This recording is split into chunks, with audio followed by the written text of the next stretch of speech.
Isang bangkay sa gitna ng unos, habang ang salarin ay nagpapakasasa sa karangyaan. Pinalayas ni Don Severino ang lumpong matanda at batang nagmamakaawa. Ngunit ang bawat patak ng ulan ay naging apoy na tutupok sa kanyang imperyo. Mula sa abo ng kawalan, babangon si Nilo upang dalhin ang liwanag ng pagpapatawad. Kaya mo bang yakapin ang kaaway na kumuha ng lahat sa iyo? Huwag mo akong makuha-kuha sa paawa effect mo, Nilo. Negosyo ito, hindi ampunan ng mga inutil at lumpo. Kung hindi ninyo mababayaran ang kulang na 3,000 piso ngayong gabi, mag-impake na kayo at lumayas sa pamamahay ko. Nanginig ang mga kamay ni Nilo. Nalaglag mula sa kanyang nanlalamig na mga daliri ang basang bimpo na ginagamit niya upang punasan ang mainit na no ng kanyang lola. Ang bango ng mga sariwang sampagita na nakakalat sa ibabaw ng lumang banig ay biglang humalo sa mabahong amoy ng amag at basang semento ng kanilang maliit na silid.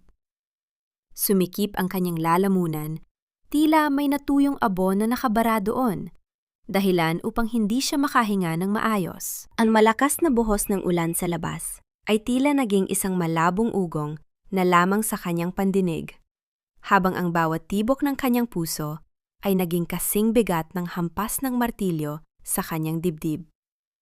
Ang basang bimpo ay lumapag sa maruming sahig ng walang tunog.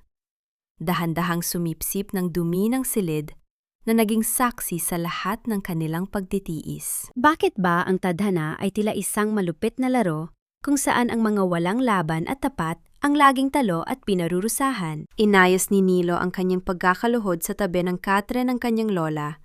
Sinusubukang pulutin ang natitirang lakas sa kanyang katawan upang harapin ang nagangalit na mukha ni Aling Ising.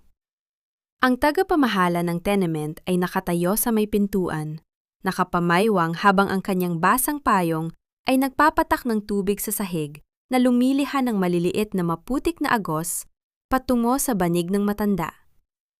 Aling Ising, pakiusap po. Bulong ni Nilo, ang kanyang tinig ay halos maputol dahil sa labis na emosyon. Ibinigay ko na po sa inyo ang 2,000 piso noong Martes. Iyon po ang huling perang kinita ko mula sa pagbebenta ng sampagita sa Quiapo. Itinabi ko po yon para sa renta, kahit hindi ko muna binili ng gamot si Lola Corazon. Anong ibinigay? Bulyaw ni Aling Ising. Ang kanyang mga mata ay nanlilisik sa galit habang dinuduro ang mukha ng binata. Sinungaling! Walang nakakarating sa akin na kahit isang duling na 5. Baka naman ipinangsugal mo lang o ibinili mo ng walang kwentang bagay, tapos gayon ay isasisi mo sa akin? Huwag mo akong mabaligtad, Nilo. Kung talagang nagbayad ka, nasaan ang resibo, ha? Nasaan ang pirma ko? Napakapit si Nilo sa gilid ng katre. Alam niya ang katotohanan. Noong Martes, tinanggap ni Aling Ising ang pera nang walang ibinigay na resibo, na may kasamang pangakong isusulat na lamang sa listahan dahil nawawala umano ang kanyang logbook. Sa sandaling iyon, naramdaman ni Nilo ang lamig ng katotohanang siya ay niloko ng taong pinagkakatiwalaan niya. Ang perang pinagpuyatan niya, ang perang galing sa bawat piraso ng bulaklak na itinahi niya sa ilalim ng init ng araw at lamig ng ulan, ay naglaho na parang bula sa bulsa ng sakim na babae. Ising, pakiusap naman. Isang mahina at nanginginig na boses ang nanggaling sa katre. Si Lola Corazon, sa kabila ng kanyang paralisis, ay nagpilit na lumingon. Ang kanyang kanang kamay, na tanging bahagi ng katawan na nagagawa niyang igalaw ng bahagya, ay nanginginig habang pilit na inaabot ang direksyon ni Aling Ising. Ang kanyang mukha ay maputla. Ang mga mata ay puno ng pagsusumamo at luha. Ang apo ko, hindi nagsisinungaling. Tapat na bata si Nilo. Pakiusap, huwag mo naman kaming paalisin sa ganitong panahon. Malakas ang bagyo sa labas. Hikbi ng matanda, ang bawat salita ay tila may kasamang pisikal na sakit na nagpapakitid sa kanyang dibdib. Huwag niyo akong madaan sa drama ninyong dalawa, singhal ni Aling Ising, sabay hablot sa isang lumang kahon ng sapatos na nasa ilalim ng katre, kung saan alam niyang nakatago ang mga resibo at ilang mahahalagang papel ng pamilya. Kung hindi kayo makakapagbayad ng buong halaga ngayon din, wala akong pakialam kung saan kayo pupulutin. Maraming naghihintay na gustong umupa sa kwartong ito na may totoong pera. Huwag po, Aling Ising. Huwag ninyong hawakan ang mga gamit ni Lola. Sigaw ni Nilo, biglang tumayo upang harangan ang kamay ng matanda. Sa unang pagkakataon, may sumiklab na galit sa mga mata ng binata. Ngunit mabilis din itong napalitan ng takot nang marinig ang tunog ng mabibigat na hakbang ng sapatos na papalapit sa kanilang silid. Ang tunog ng mga hakbang na iyon ay hindi nagmamadali, kundi may kasamang awtoridad at bigat na tila kayang durugin ang kahit sinong haharang sa kanyang daan. Ang pinto, na dati ng marupok, ay tuluyang bumukas ng malawak na itulak ito ng isang lalaking naka-Amerikana. Hawak ang isang mamahaling payong na may hawak ang pilak. Si Don Severino Alcantara. Sa likod niya ay ang kanyang 2 persona na gwardiya na nakatayo ng tuwid, tila mga rebultong, walang pakiramdam sa gitna ng unos. Ano ang kaguluhang ito, Ising? Bakit napakatagal mo ayusin ang mga natitirang nangungupahan dito? Malamig na tanong ni Don Severino. Ang kanyang tinig ay walang bahid ng galit, ngunit ang bawat salita ay may dalang matinding lamig na tila kayang magpatigil sa daloy ng dugo ng sinumang nakikinig. Don Severino! Mabilis na nagbago ang mukha ni Aling Ising. Ang kanyang galit ay biglang napalitan ng isang mapaglangis na ngiti habang yumuyuko sa harap ng may-ari. Pasensya na po, mahal na may-ari. Ang 2 ito po kasi ay ayaw lumayas. 3 buwan na po silang hindi nagbabayad ng buong renta. At nayon po ay gumagawa pa ng kwento na nagbayad na raw sila sa akin ng walang resibo. Napakasinungaling po ng batang ito. Hindi po totoo yan, Don Severino, sumigaw si Nilo. Lumapit siya at akmang hahawakan ang laylayan ng Amerikana ng may-ari. Ngunit mabilis siyang hinadlangan ng isa sa mga gwardiya sa pamamagitan ng pag-unat ng isang matigas na bisig. Nagbayad po ako. Tinatrabaho ko po gabi-gabi ang pambayad. Pakiusap po, ang lola ko, may sakit po siya. Hindi niya kakayanin ang lamig sa labas. Kahit ngayong gabi lang po, lumipas lang ang bagyo. Tiningnan ni Don Severino si Nilo mula ulo hanggang paa. Ang kanyang mga mata, na walang anumang emosyon, ay tila tumitingin sa isang maruming basahan na nakaharang sa kanyang mamahaling sapatos. Walang kahit katiting na habag sa kanyang mukha, kundi isang malalim na pagkainip. Nilo, tama ba? Panimula ni Don Severino, habang dahan-dahang pinapagpag ang ilang patak ng ulan sa kanyang manggas. Ang mundong ito ay pinatatakbo ng mga patakaran. Ang kwartong ito ay aking ari-arian. Kung hindi mo kayang bayaran ang halaga ng pananatili rito, wala kang karapatang manatili. Simple lamang ang matematika ng buhay. Ang kahirapan ay hindi lisensya upang maging pasanin ng iba. Don Severino, nagmamakaawa po ako. Muling lumuhod si Nilo. Ang kanyang mga tuhod ay direktang lumapat sa malamig at basang semento ng sahig. Ang kanyang mga kamay ay nakataas sa ere. Nang inginig sa pag-asang may kaunting puso pa ang taong nasa harap niya. Kahit po ako na lang ang palayasin ninyo, wag lang po si Lola Corazon. Ako po ang hahanap ng matutulugan sa labas. Basta iwan niyo lang po siya rito hanggang bukas. Huwag mo akong gamitan ng mga linyang pangmahirap, bata. Putol ni Don Severino. Ang kanyang tinig ay mas lalo pang lumamig. Kung talagang mahal mo ang lola mo, hindi mo siya hahayaang magkasakit sa pamamagitan ng pagiging tamad mo. Kung nagtatrabaho ka ng maayos, may pambayad ka. Ang hindi mo pagbabayad ay patunay lamang na wala kang sapat na pagsisikap. At sa aking pamamahala, hindi ko pinahihintulutan ang katamaran. Hindi po tamad si Nilo? Ang mahinang sigaw ni Lola Corazon ay tila isang huling hiyaw ng isang sugatang ibon. Ang matanda ay nagpilit na umupo Ang kanyang buong katawan ay nanginginig sa matinding galit at hapes. Gabi-gabi siyang walang tulog, nagtatahi ng sampagwita, nagtitiis sa gutom para lang may maipagamot sa akin. Huwag mong hiyain ang apo ko. Ising, ilabas ang kanilang mga gamit. Nayon din, walang pakialam na utos ni Don Severino, sabay talikod sa pintuan. Ang kanyang payong ay muling ibinukas ng kanyang gwardiya, tila isang madilim na pakpak na nagpapadilim sa huling pag-asa ng silid. Masayang-masaya si Aling Ising na sumunod. Kinuha niya ang lumang kahon ng sapatos, ang ilang pirasong damit na nakasampay, at ang mga tsuwelas ng sampaguita na ginawa ni Nilo. Sa isang marahas na galaw, itinapon niya ang mga ito sa labas ng pinto, diretso sa madilim at binahang pasilyo ng tenement. "Huwag! Ang mga gamit ni Lola!" Sigaw ni Nilo habang pilit na inaabot ang mga lumilipad na damit, ngunit ang bawat piraso ay mabilis na nababasa ng ulan na pumapasok mula sa bubong. Sa gitna ng kaguluhan, habang ang hangin ay umaatungal sa labas at ang ulan ay patuloy na nagpapalubog sa tondo, naramdaman ni Nilo ang isang malamig na kamay na humawak sa kanyang braso. Lumingon siya at nakita ang kanyang lola na umiiyak. Ang mga luha ng matanda ay humahalo sa basang pawis sa kanyang mukha. Walang ingay na lumabas sa bibig ng matanda.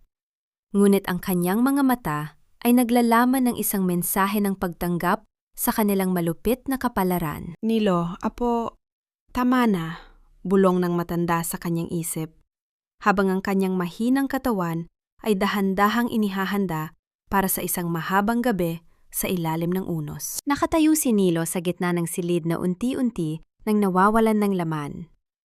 Ang bango ng sampagita ay unti-unti nang napapalitan ng lamig ng ulan at ng maruming amoy ng baha. Tumiin siya sa labas, kung saan ang dilim ay tila isang malaking bibig na handang lumamon sa kanila.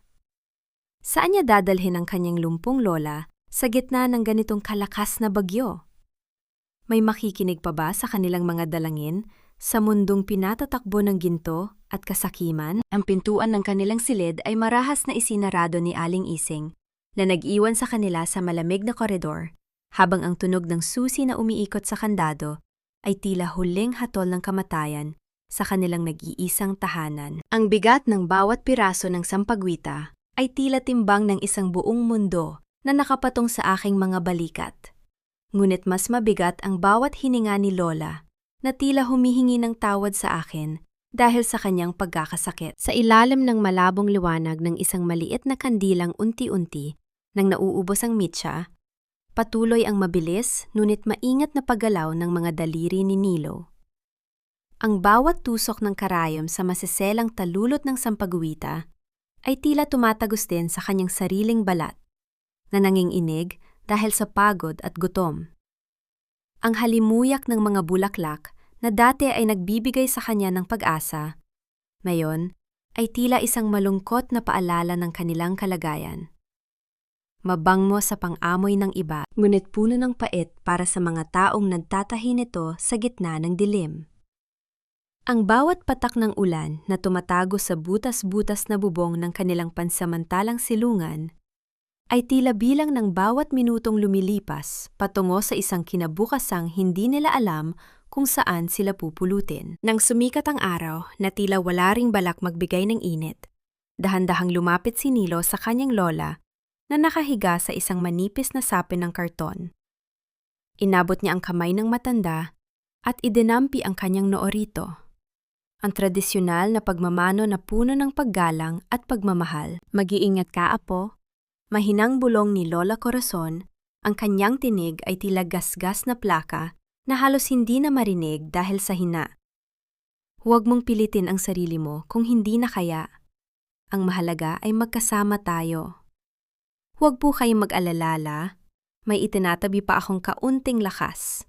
Babalik ako na may dalang gamot para sa inyo at mainit na sabaw." Sagot ni Nilo, pilit na pinatitibay ang kanyang boses kahit na ang kanyang mga tuhod ay tila gawa sa marupok na kawayan. Bit-bit ang isang bilaw ng mga tsuwelas ng sampagwita Tinahak ni Nilo ang baha at putit patungo sa simbahan ng Quiapo. Ang ulan ay hindi tumitigil, tila nakikiramay sa bigat ng kanyang nararamdaman. Sa labas ng simbahan, nakatayo siya sa gitna ng agos ng mga tao. Mga taong nagmamadaling pumasok upang humingi ng milagro, habang ang isang milagrong hinihintay ni Nilo ay ang may bumili man lang ng kahit isang piraso ng kanyang tinda. Ang kanyang mga paa ay namumuti na sa babad ng tubig at ang kanyang manipis na t-shirt ay dumidikit na sa kanyang katawan dahil sa lamig. Sampagita po, ma'am, sir. Pambili lang po ng gamot ng lola ko. Paulit-ulit niyang pagsusumamo. Ngunit ang bawat taong nadadaanan niya ay tila may suot na maskarang gawa sa bato, walang naririnig at walang nakikita. Dahil sa matinding pagod at kawalan ng laman ng sikmura, nakaramdam si Nilo ng biglang pag-ikot ng paligid. Ang mga mukha ng tao ay naging malabo at ang tunog ng ulan ay naging isang nakatutulig na ugong. Sa isang sandali, nawalan siya ng balanse at muntik nang sumubsob sa maruming semento kung hindi dahil sa isang matigas na bisig na sumalo sa kanyang braso. "Steady ka lang, bro. Mukhang hindi mo na kaya, ah." Nangiyangat ni Nilo ang kanyang paningin. Nakita niya ang isang binatang may maamong muha at mga matang puno ng malasakit. Si Miguel iyon. Suot ang isang mamahaling jacket na tila hindi nababasa ng ulan. May hawak siyang payong na malaki, sapat upang takpan silang dalawa mula sa hagupit ng bagyo. "Salamat po. Pasensya na. Nahilo lang po siguro ako." Bulong ni Nilo habang pilit na itinutuwid ang kanyang pagkakatayo. "Masyado nang malakas ang ulan para magtinda ka pa rito. Akin na lahat yan." "Magkano ba lahat ang sampaguita mo?" tanong ni Miguel. Ang kanyang tinig ay may dalang kakaibang init na tila kayang tunawin ang yelo sa puso ni Nilo. "Lahat po? Pero marami pa po ito, sir." "Baka masyadong mahal para sa inyo?" sagot ni Nilo. Hindi makapaniwala sa kanyang naririnig. Take it as a gift. "Mas kailangan mo sigurong umuwi na at magpahinga. Seryoso ako, akin na ang lahat ng yan." Giit ni Miguel habang kinukuha ang kanyang wallet. Kumuha siya ng 1,000 piso at iniabot ito kay Nilo, isang halagang higit pa sa kabuuan ng paninda ng binata. Bago umalis, napansin ni Miguel ang isang bagay sa braso ni Nilo. Isang pulang sinulid na nakatali sa kanyang pulso, may maliit na krus na gawa sa kahoy. Natigilan si Miguel. Tila may isang malabong alaala na pilit bumabalik sa kanyang isipan. Isang alaalang may kinalaman sa isang matandang babaeng laging nag-aalaga sa kanya noong bata pa siya, na may kaparehong pulang sinulid sa braso. "Mag-iingat ka sa pag-uwi," huling sabi ni Miguel bago dahan-dahang inayos ang suot na kapote ni Nilo. Isang maliit na kilos na tila nagbigay ng proteksyon sa binata laban sa kalupitan ng mundo. Nilo felt a surge of hope. Sa unang pagkakataon matapos silang palayasin, naramdaman niyang hindi siya nag-iisa. Kumaripas siya ng takbo patungo sa butika na malapit sa simbahan. Ang mga barya sa kanyang bulsa ay tumutunog, na tila isang masayang musika sa gitna ng katahimikan ng gabi. Ang kanyang isip ay puno na ng imahe ni Lola Corazon na iniinom ang kanyang gamot at dahan-dahang gumagaling. "Pabili po ng gamot para sa paralysis at ubo. Ito po ang reseta." "Hingal na," sabi ni Nilo pagdating sa counter. Tiningnan ng pharmacist ang papel at pagkatapos ay tumingin kay Nilo ng may halong lungkot. "Pasensya na, iho. Pero kahapon lang ay nag-abiso ang supplier na tumaas ang presyo ng mga gamot na ito. Dahil sa bagyo at hirap ng transportasyon, dumoble na ang presyo nito. Ang dala mong pera ay kulang pa para sa kalahati ng kailangan mo." Ang mga salitang iyon ay tila isang malakas na sampal na nagpabura sa ngiti sa mga labi ni Nilo. Ang 5 pisong hawak niya, na akala niya ay sapat na upang iligtas ang kanyang lola, ay tila naging isang pirasong papel na lamang na walang halaga sa harap ng nagbabagong presyo ng buhay. Ang tunog ng barya na kanyang inilapag sa kahoy na lamesa ng botika ay naging isang tuyo at malungkot na tunog na tila sumasalamin sa kanyang nadurog na pag-asa. Hanggang kailan ba kailangan magbayad ng mahihirap para sa pagkakataong mabuhay kung ang bawat hakbang pasulong ay laging may kaakibat na 2 hakbang pabalik sa hirap? Ang bawat kasinungalingan ay tila isang patak ng lason na dahan-dahang pumapatay sa katarungan, habang ang mga sakim ay nagbubunyi sa bawat hibla ng pagdurusa ng kanilang kapwa. Sa loob ng malawak at marangyang opisina ni Don Severino, ang amoy ng mamahaling tabako at leather ay tila nagpapabigat sa hangin. Nakatayo si Aling Ising sa harap ng malaking desk na gawa sa mahogany. Ang kanyang mga kamay ay magkakapit habang pilit na pinagmumukhang malungkot ang kanyang mukha. Inilapag niya ang isang makapal na folder na naglalaman ng mga peking ulat tungkol sa mga nangungupahan sa tondo. Ang bawat pahina ay puno ng mga imbento niyang kwento ng pagdanakaw, kawalan ng disiplina, at higit sa lahat, ang paninira sa pangalan ni Nilo. Don Severino, kailangan niyo na pong magdesisyon. Panimula ni Aling Ising, ang kanyang tinig ay puno ng mapagpanggap na pag-aalala.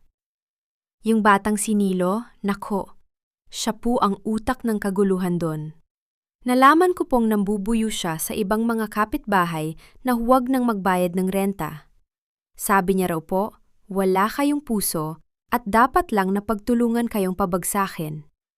Napakawalang utang na loob po. Matapos niyo silang patuluyin ng matagal. Tumingin si Don Severino sa labas ng bintana. Pinagmamasdan ang mga naglalakihang gusali ng Maynila na tila mga higanteng nagmamasid sa lunsod. Ang kanyang mukha ay nanatiling parang estatwa, walang bakas ng kahit anong emosyon. Sinasabi ko na nga ba? Malamig na sagot ni Severino. Ang bawat salita ay tila isang tipak ng yelo. Ang mga taong ganyan ay hindi marunong tumanaw ng loob. Akala nila ay obligasyon nating pakainin sila habang buhay. Sila pa ang may ganang magreklamo. Gayong sila naman itong walang ginagawa upang iangat ang kanilang mga sarili mula sa putik. Hindi po totoo yan, Dad. Biglang bumukas ang pinto at pumasok si Miguel. Ang kanyang mukha ay namumula sa matinding galit at pagkadismaya. Kanina pa siya nakikinig sa labas at hindi na niya masikmura ang mga naririnig na kasinungalingan mula sa bibig ni Aling Ising. Miguel, ilang beses ko bang sasabihin sa'yo na huwag kang makikialam sa usaping negosyo? Saway ni Severino. Ang kanyang boses ay naging mas dominante. Negosyo po ba ang tawag sa paninira sa isang taong wala ng laban? Nakilala ko si Nilo, Dad. Siya yung lalaking binibilhan ko ng sampagwita. Napakabait niyang bata at tapat siya. Imposible ang mga sinasabi ng babaeng ito. Turo ni Miguel kay Aling Ising na biglang nag-iwas ng tingin. Masyado ka pang bata at idealistic, Miguel. Putol ni Severino habang iwinawagayway ang kanyang kamay upang patahimikin ang anak. Ang nakikita mo ay ang panlabas na anyo lamang ng kanilang paghihirap. Ang hindi mo alam, ginagamit nila ang kanilang kahirapan upang makuha ang simpatya ng mga katulad mong madaling mauto. Ising, gawin mo ang nararapat. Ayaw ko nang makarinig ng kahit anong reklamo mula sa pamilyang yon. Habang naglalakad palabas ng opisina, isang matamis na ngiti ng tagumpay ang sumilay sa mga labi ni Aling Ising. Sa loob ng kanyang bulsa, naramdaman niya ang kapal ng sobreng naglalaman ng kickback mula sa isang developer na gustong bumili ng lupang kinatitirikan ng tenement. Ang kailangan lang niyang gawin ay siguraduhing lahat ng nangungupahan ay kusang aalis. Umpisa kay Nilo. Pagbalik niya sa tondo, agad siyang nagtungo sa gilid ng tenement kung nasaan ang pangunahing balbula ng tubig. Sa pamamagitan ng isang malakas na pagpihit ng kinalawang na bakal, tuluyan niyang pinatigil ang daloy ng tubig patungo sa kwarto ni Milo. Ang tunog ng tuyong bakal na nagkikiskisan ay tila isang malupit na tawa para sa kanya. Sa loob ng madilim na silid, lalong tumindi ang ubo ni Lola Corazon. Ang kanyang katawan ay nanginginig sa taas ng lagnat, at ang kanyang mga labi ay tuyot na. Sinubukan ni Nilo na buksan ang gripo upang kumuha ng tubig na ipangpupunas sa kanyang lola. Ngunit tanging hangin lamang ang lumalabas dito. Kahit anong pilit niya, Kahit anong pag-alog sa gripo, wala kahit isang patak ng tubig ang lumalabas. Nilo, uhaw. Mahinang tawag ni Lola Corazon. Ang kanyang boses ay tila isang huling bulong bago mawalan ng malay. Dinaluhong ng takot si Nilo. Tumiin siya sa labas, kung saan ang ulan ay patuloy na bumubuhos ng malakas. Kumuha siya ng isang maliit na palanggana at itinalas ito sa butas ng kanilang bintana upang sumalo ng tubig ulan. Nang mapuno ang lalagyan, kinuha niya ang kanyang nag-iisang malinis na panyo at dahan-dahang binasa ito sa malamig na tubig. Inilapat niya ang basang panyo sa mainit na noo ni Lola Corazon. Ang kanyang mga daliri ay nanginginig habang hinahaplos ang kulubot na balat ng matanda. Pinagmamasdan niya ang bawat hininga ni Lola, tila ba sa bawat sandali ay maaari itong tumigil. Ang bawat dampi ng basang panyo ay tila isang dasal na hindi binibigkas. Isang tahimik na pagsusumamo sa langit na huwag muna nitong kunin ang tanging kayamanang meron siya. Sa gitna ng kanyang pag-aalaga, biglang tumunog ang telpono sa lamesa ni Don Severino sa kabilang bahagi ng lungsod. Isang tawag mula sa gwardiya ng tenement tungkol sa mga amoy ng masusunog na kable ng kuryente dahil sa tagas ng tubig ulan. Ngunit dahil sa abala sa kanyang mga papeles, mabilis na pinindot ni Severino ang reject button sa pag-aakalang isa lamang itong maliit na reklamo mula sa mga nangungupahan. Hindi nagtagal, narinig ni Nilo ang mabibigat na hakbang sa labas ng kanilang pinto. Hindi ito ang hakbang ng isang taong gustong tumulong. Isang malakas na tunog ng pagdidikit ng papel ang umalingaw-ngaw sa katahimikan ng koridor. Nang buksan ni Nilo ang pinto, nakita niya si Aling Ising na paalis na. May daladalang roll ng tape at isang pulang papel. Nakadikit sa gitna ng kanilang pintuan ang isang malaking paunawa. Under eviction notice. An arrestive occupancy. Ang tunog ng pagkapunit ng papel nung sinubukan ni Nilo na basahin ang detalye ay tila tunog ng kanyang sariling puso na unti-unti nang nadudurog. Wala na silang tubig, wala na silang kuryente, at ngayon ay opisyal na silang itinataboy sa gitna ng nagangalit na unos. Hanggang kailan kayang tiisin ng isang tao ang dilim kung ang lahat ng ilaw na kanyang sinisindihan ay pilit na inihihip ng hangin ng kasakiman? Ang bawat pagtaas ng tubig sa kalsada ay tila isang dahan-dahang pag-akyat ng kamatayan sa lalamunan ng mga taong walang masisilungan, habang ang langit ay patuloy sa pagbuhos ng galit na tila walang katapusan. Sa loob ng tenement sa Tondo, ang amoy ng kanal at basurang dala ng baha ay nagsimula ng pumasok sa maliit na silid ni Nilo. Ang maruming tubig na kasingkulay ng kape ay dahan-dahang gumagapang sa sahig, nilalamon ang bawat tuyong bahagi ng kanilang tirahan.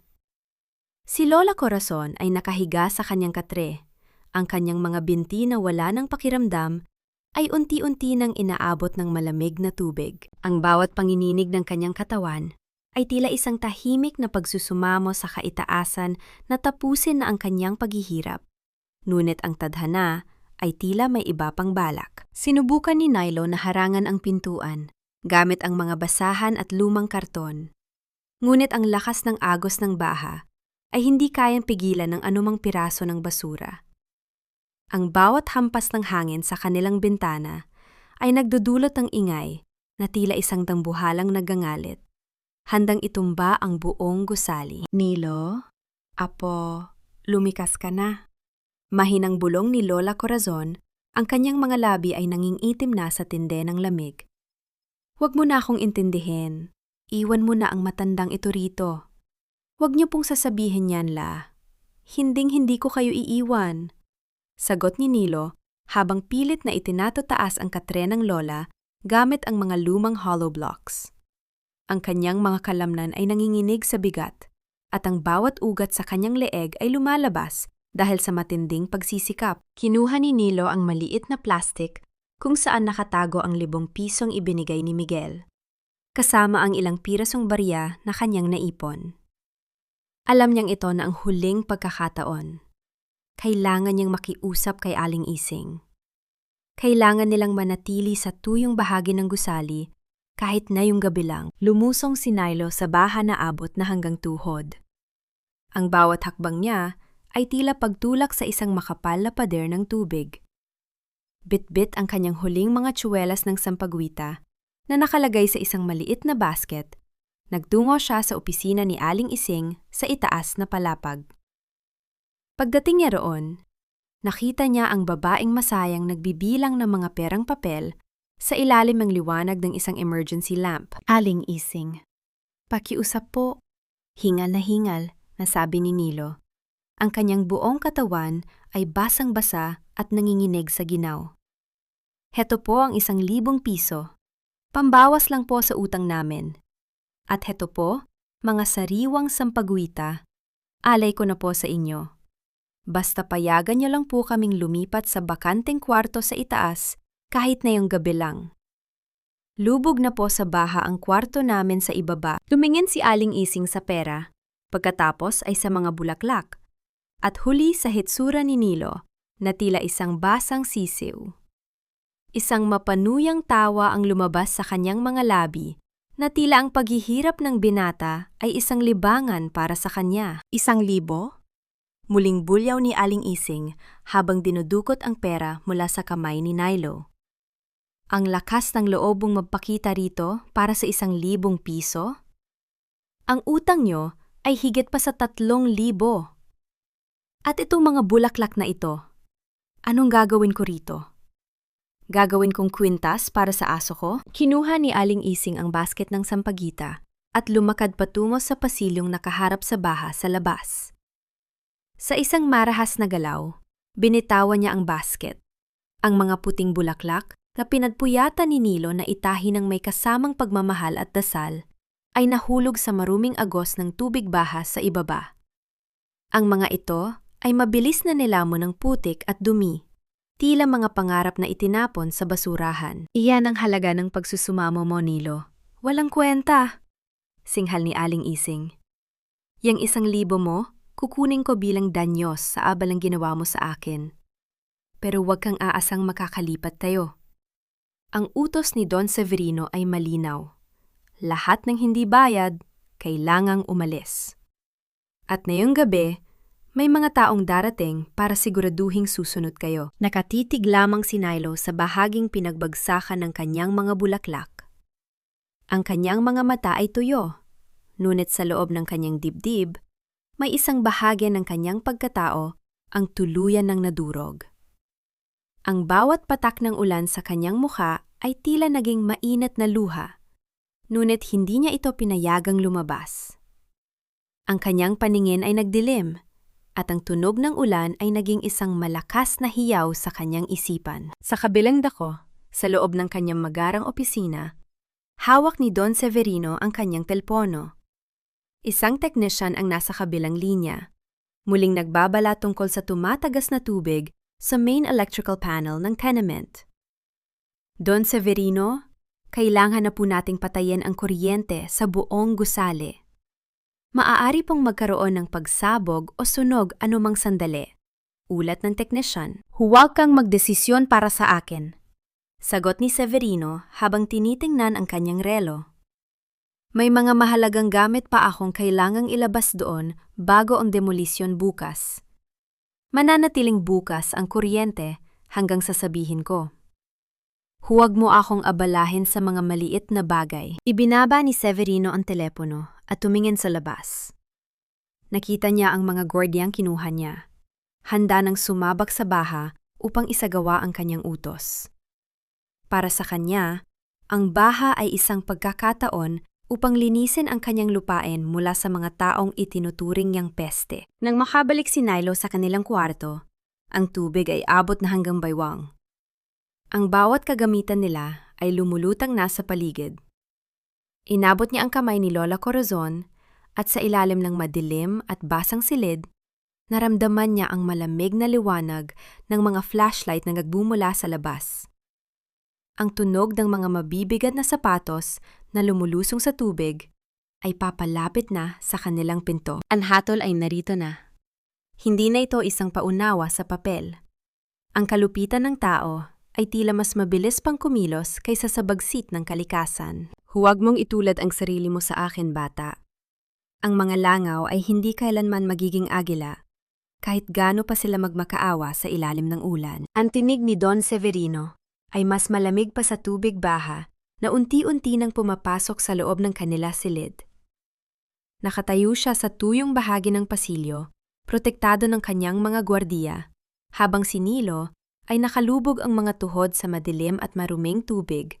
Ang isang kamay ay pilit na inaalalayan ng ulo ni Lola Corazon upang hindi ito mabasa. Ang miyamay ng pagkakataon ay tila isang malupit na biro ng tadhana. Sa mga kamay ni Nilo ay ang huling piraso ng tinapay na binili niya para sa kanyang lola. Isang alay ng pag-ibig na ngayon ay basang-basa na at hindi na makakain. Habang ang taong nasa harap niya ay naguutos na tustayin ang kanilang huling pag-asa. Naramdaman ni Nilo ang bawat hibla ng kanyang puso na tila unti-unting pinapatid. Ang kanyang lalamunan ay tuyot na tuyot sa kabila ng baha at ang bawat hininga niya ay may kasamang pait ng pagkabigo. Nais niyang sumigaw. Nais niyang humiling ng katarungan. Ngunit ang tanging lumabas sa kanyang bibig ay isang mahinang pagsusumamo na halos lunurin ng ingay ng bagyo. Ang kanyang mga mata ay nanlalabo. Hindi dahil sa ulan, kundi dahil sa bigat ng katotohanang ang kanilang buhay ay walang halaga sa mga mata ng makapangyarihan. Don Severino, nagmamakaawa po ako sa inyo bilang isang tao sa kapwa-tao. Bulong ni Nilo, ang kanyang mga tuhod ay direktang lumapat sa malamig at kinalawang na semento sa ilalim ng tubig. Ang lola ko po, hindi niya kakayanin ang gabi sa labas. Tingnan niyo po siya, wala na po siyang lakas. Kahit hanggang bukas lang po kapag humupa na ang baw. Ako na po ang maglilinis ng lahat. Ako na po ang magiging alipin ninyo. Huwag niyo lang po siyang hayaang mamatay sa lamig. Tumingin si Don Severino sa orasan sa kanyang bisig. Tila ang bawat segundong inuubos ni Nilo ay isang malaking kawalan sa kanyang oras. Lumingon siya kay Aling Ising na nakatayo sa likuran niya, na may daladalang listahan ng mga bagong nangungupahan. Sabi ko na sa inyo, Don Severino, gagamitin niya ng awa niyo para makapanatili ng libre. Singhal ni Aling Ising, ang kanyang boses ay puno ng put.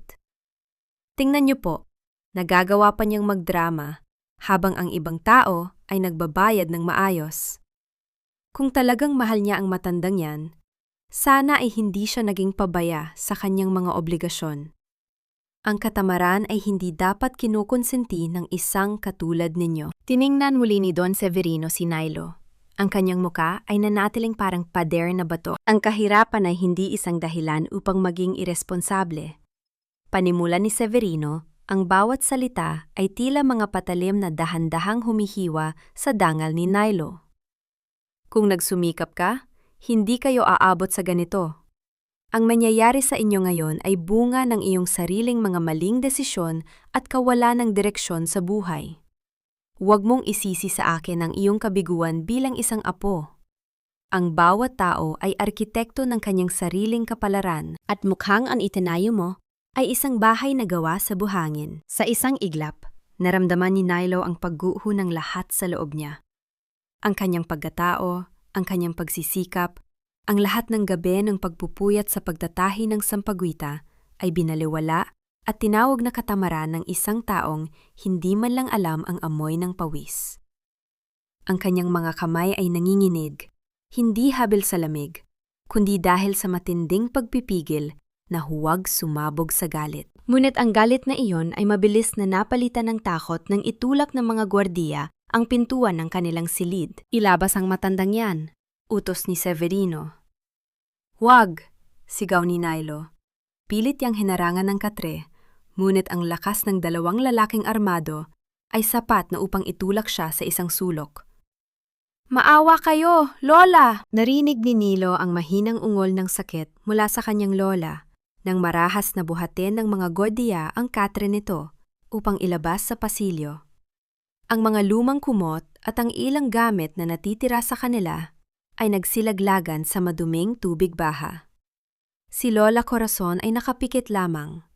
Ang kanyang mga labi ay bumubulong ng isang dasal na tanging siya lamang ang nakakarinig, habang ang kanyang manipis na katawan ay tila isang tuyong dahon na nililipad ng hangin. Nang mailabas na ang lahat, pinalabas din si Nilo ng mga gwardiya. Nakatayo siya ngayon sa gitna ng baha sa labas ng gusali. Yakap ang isang basang bag na naglalaman ng mga lumang damit ni Lola. Sa harap niya, ang pintuan ng kanilang tanging tahanan ay marahas na isinara at nilagyan ng isang malaking kandado. Ang tunog ng pagkakalapat ng bakal ay tila huling hatol na naghihiwalay sa kanila sa kaligtasan. Nakaalis na ang sasakyan ni Don Severino. Iniwan ang isang usok ng diesel na humalo sa amoy ng ulan. Si Aling Ising ay tumanaw mula sa itaas na bintana, may hawak na tasa ng kape habang nakangiti ng mapanira sa kanila. "Nilo! Apo!" Ang tinig ni Lola Corazon ay halos hindi na marinig dahil sa lakas ng bugso ng hangin. Inilapit ni Nilo ang kanyang tainga sa bibig ng ba. Ang kanyang buong katawan ay tila isang rebulto ng pighati sa gitna ng unos. Ang bawat patak ng ulan ay tila mga karayom na tumutusok sa kanyang balat. Ngunit ang mas masakit ay ang bawat pintig ng kanyang puso na puno ng o-anhon at pagmamahal.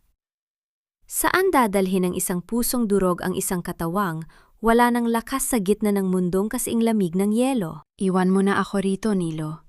Huwag mo nang pahirapan ang sarili mo para sa isang matandang wala ng silbi at pabigat lamang. Ang bawat salitang lumabas sa nangangalit na labi ni Lola Corazon ay tila isang matalas na punyal na bumaon sa puso ni Nilo. Nakatayo ang binata sa gitna ng baha sa tondo. Ang tubig ay abot na hanggang sa kanyang dibdib, habang pasan-pasan niya ang kanyang lola sa kanyang likuran. Ang bawat hakbang niya ay isang pakikipagbuno sa malakas na agos ng tubig na puno ng basura at dumi ng lunsod. Ang lamig ay tila dahan-dahang nanunuot sa kanyang mga buto, na nagpapamanhid sa kanyang mga binti, ngunit ang init ng pagmamahal niya para sa matanda ang nagpapanatili sa kanyang ulirat. Pilit na itinaas ni Nilo ang kanyang katawan upang hindi maabot ng tubig ang mukha ng kanyang lola. Ang amoy ng nabubulok na basura at ang masangsang na singaw ng kanal ay humahalo sa amoy ng ulan, na tila isang lason na dahan-dahang lumalamon sa kanilang huling lakas. Ang bawat bugso ng hangin ay may kasamang malalaking patak ng ulan na tila mga maliliit na bato na humahampas sa kanyang balat na nag-iiwan ng mahahapding marka. "Hindi po, La.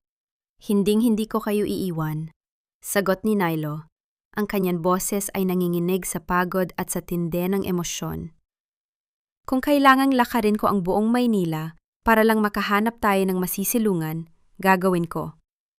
Kaya na lang po ang meron ako, La. Huwag niyo po akong iwan." Isang malakas na hangin ang umihip na nagdulot ng malalaking alon sa kalsada. Nawala ng balanse si Nilo at muntik nang mabitawan ang kanyang lola. Napakapit siya sa isang kinalawang na poste ng kuryente. Ang kanyang mga daliri ay nagdurugo na dahil sa pagkakasugat sa matalim na bakal. Ang tunog ng mga yero na nililipad ng hangin mula sa mga bubong ng mga barong-barong sa paligid ay tila hiyaw ng mga kaluluwang nawawala sa gitna ng unos. "Nilo, sige na. Look at me." Pakiusap ni Lola Corazon.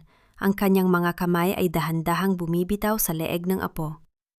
"Wala na akong maramdaman sa mga binti ko. Pagod na ako, apo. Hayaan mo na akong magpahinga sa ilalim ng ulan na ito. Mas mahalaga ang buhay mo." Naramdaman ni Nilo ang panghihina ng kapit ng kanyang lola. Sa gitna ng dilim, tanging ang paminsan-minsang pagkidlat ang nagbibigay ng liwanag sa paligid. Nakita niya ang maputla at kulubot na mukha ng lola. Ang mga mata nito ay puno ng kapayapaan sa kabila ng kanilang kalagayan. Ang sakit na naramdaman ni Nilo sa kanyang puso ay mas matindi pa sa lamig ng tubig na pumapalibot sa kanya. Pagkatapos ng ilang oras na tila walang katapusan, narating ni Nilo ang mataas na bahagi ng kalsada patungo sa simbahan ng Quiapo. Ang bawat hakbang niya ay tila paghila sa isang dambuhalang bigat. Nang makarating sila sa ilalim ng malaking maihiyan ng simbahan, dahan-dahang ibinaba ni Nilo si Lola Corazon sa malamig at pasang semento. Ang katahimikan sa loob ng simbahan ay kabaligtaran ng ingay ng bagyo sa labas. Ang bawat patak ng tubig mula sa suot ni Nilo na tumatama sa sahig ay tila bilang ang bawat segundong natitira sa buhay ng kanyang lola. Hinubad ni Nilo ang kanyang tanging jacket na basang-basa rin, ngunit mas tuyo ng kaunti kaysa sa damit ng lola, at binalot ito sa nanginginig na katawan ng matanda. Dito muna tayo, La. Ligtas na tayo rito. Bulong ni Nilo habang hinahaplos ang malamig na pisingi ng lola. Magpahinga lang kayo. Kukuha ako ng tulong. Inilapep ni Nilo ang kanyang mukha sa dibdib ng lola. Sinusubok ang pakinggan ang tibok ng puso nito. Ang tunog ng pintig ay tila isang mahinang kalampag ng isang sirang orasan.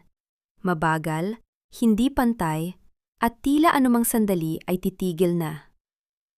Ang amoy ng sampagwitang natitira sa kanyang bulsa ay humahalo sa amoy ng basang semento na tila isang huling pabango para sa isang biyaheng walang balik. Sa malayo, may isang anino ng tao na nakatayo sa ilalim ng isang puno, balot ng itim na kapote. Na kanina pa nakamasid sa kanila mula nang umalis sila sa tondo. Ang kanyang mga mata ay tila puno ng pagsisisi, ngunit nanatili siyang hindi gumagalaw, tila isang rebulto na nagmamasid sa isang trahedyang dahan-dahang nagaganap. Nilo, tawag ni Lola Corazon. Ang kanyang boses ay tila isang huling hininga na lumabas sa kanyang tuyong lalamunan. Ang mga sampagita. Huwag mong hayaang malanta. Nang tingnan ni Nilo ang kanyang lola, nakita niyang ang mga mata nito ay nagsisimula ng tumirik. Ang bawat hininga ng matanda ay nagiging mas mababaw, mas mahirap, at may kasamang tunog ng hangin na pilit lumalabas sa isang baradong daanan. Ang takot na nararamdaman ni Nilo ay tila isang malamig na kamay na sumasakal sa kanyang leeg, na nagpapawala ng anumang salitang nais niyang sabihin. Ang tunog ng malakas na kulog ay muling umalingongaw, na tila isang huling babala mula sa langit. Ang hininga ba ni Lola Corazon ay aabot pa sa pagsikat ng araw, o ang gabi bang ito ang magiging huling saksi sa kanilang wagas na pagmamahalan sa ilalim ng maihiyan ng Quiapo? Sa ilalim ng malupit na hagupit ng ulan sa labas ng simbahan ng Quiapo, tila tumigil ang pag-ikot ng mundo para kay Nilo. Ang amoy ng mga sampagwitang basang-basa sa ulan na nakakalat sa tabi ng kanilang munting pwesto ay humahalo sa amoy ng malamig na semento at sa alat ng kanyang sariling mga luha. Ang bawat patak ng tubig na tumatagas mula sa bubong ng maihiyan ay tila isang malungkot na melodiya na sumasabay sa mabagal at hirap na paghinga ni Lola Corazon. Naramdaman ni Nilo ang dahan-dahang paglamig ng mga daliri ng kanyang lola na nakahawak sa kanyang palad. Ang init na dati ay nagbibigay sa kanya ng lakas ay unti-unti nang naglalaho, tila isang kandilang nauubusan na ng mitsa sa gitna ng hangin. Apo, huwag kang mapupot. Ang bulong ni Lola Corazon ay tila isang marupok na sinulid na anumang sandali ay mapuputol na. Inilapit ni Nilo ang kanyang tainga sa bibig ng matanda, habang ang kanyang puso ay tila dinudurog ng bawat salitang lumalabas dito. Ang taong hindi marunong magmahal at magpatawad, ang siyang tunay na mahirap sa mundong ito. Manatili kang mabuti, Nilo. Yan ang tanging kayamanang hindi mananakaw sa iyo. Pilit nang ngumiti ang matanda, isang ngiting puno ng kapayapaan sa kabila ng hapdi ng kanilang kalagayan.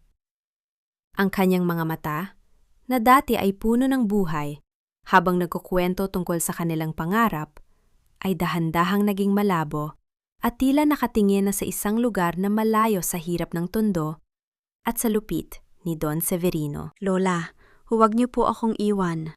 Pakiusap po, lalaban tayo. Hikbi ni Nilo. Ang kanyang tinig ay naging isang pagsusumamong, halos hindi na makalabas sa kanyang lalamunan dahil sa tindi ng pait. Pangako po, magiging mabuti ako. Gagawin ko ang lahat para maging proud kayo sa akin. Huwag lang po ngayon, hindi ko pa po kaya. Ngunit ang kadhana ay tila wala ng balak makinig.